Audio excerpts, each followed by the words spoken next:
Tokyo Olympic का आज 13वां दिन है। महिला मुक्केबाज लवलीना बोरगोहेन वर्ल्ड चैंपियन तुर्की की बुसेनाज के खिलाफ सेमीफाइनल मुकाबला हालांकि हार गई हैं, लेकिन लवलीना ने पदक पहले ही पक्का कर लिया था। सेमीफाइनल में हार के साथ उन्हें कांस्य पदक से संतोष करना पड़ेगा। पीएम मोदी ने लवलीना को बधाई दी। उन्होंने कहा कि खूब लड़ी लवलीना।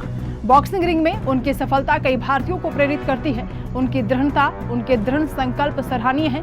कांस्य पदक जीतने पर उन्हें बधाई। उनके भविष्य के प्रयासों के लिए भी उनको शुभकामनाएं।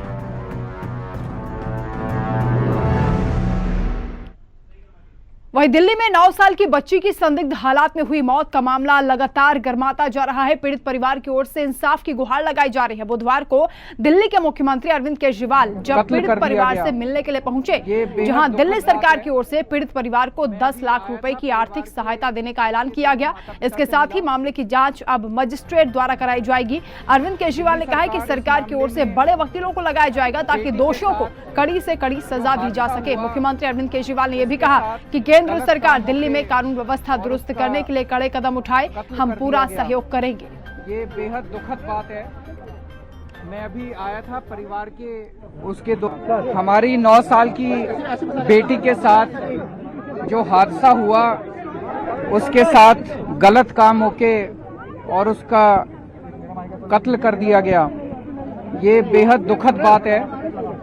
मैं अभी आया था परिवार के उसके दोनों माता पिता से मिला।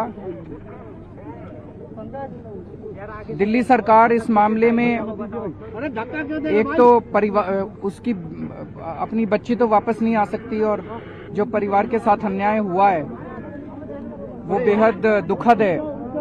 उसकी भरपाई पूरी नहीं की जा सकती, लेकिन दिल्ली सरकार परिवार को 10 लाख रुपए का मुआवजा देगी।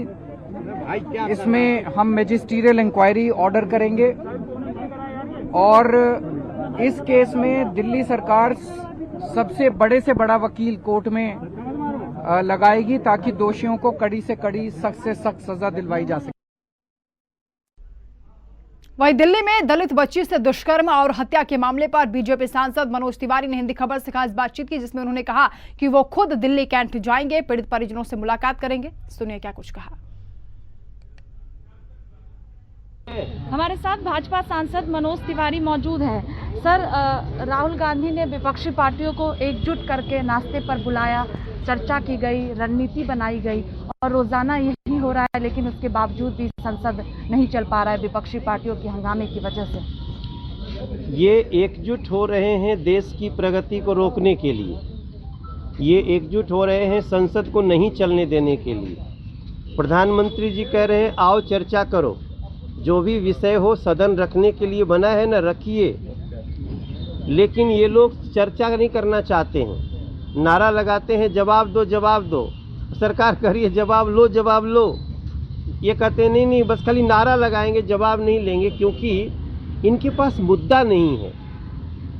आपको बैठ करके बात करने के लिए बताना पड़ेगा ना कि क्या समस्या है। क्या किसानों को जो 2000 रुपया उनके अकाउंट में जा रहा है उसको आप रोकना चाहते हैं? क्या गरीबों का घर बन रहा है उसको रोकना चाहते हैं?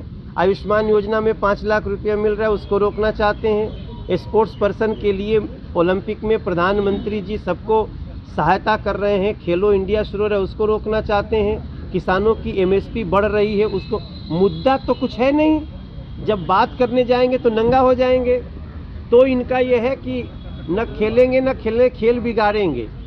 तो देश का खेल बिगाड़ने में ये लोग लगे हुए हैं, लेकिन नरेंद्र मोदी के रहते हम ये भी नहीं होने देंगे। हमने जो बिल पास करना है वो भी हम पास कर रहे हैं, आगे भी जो काम करना है हम करेंगे, लेकिन इतना जरूर है कि देश के काम का नुकसान ये लोग कर रहे हैं। मनोज जी, इससे हटकर एक सवाल कि दिल्ली कैंट में एक बच्चे के साथ बलात्कार किया गया, जिंदा जला दिया गया और उस पर भी सियासत शुरू हो गई है।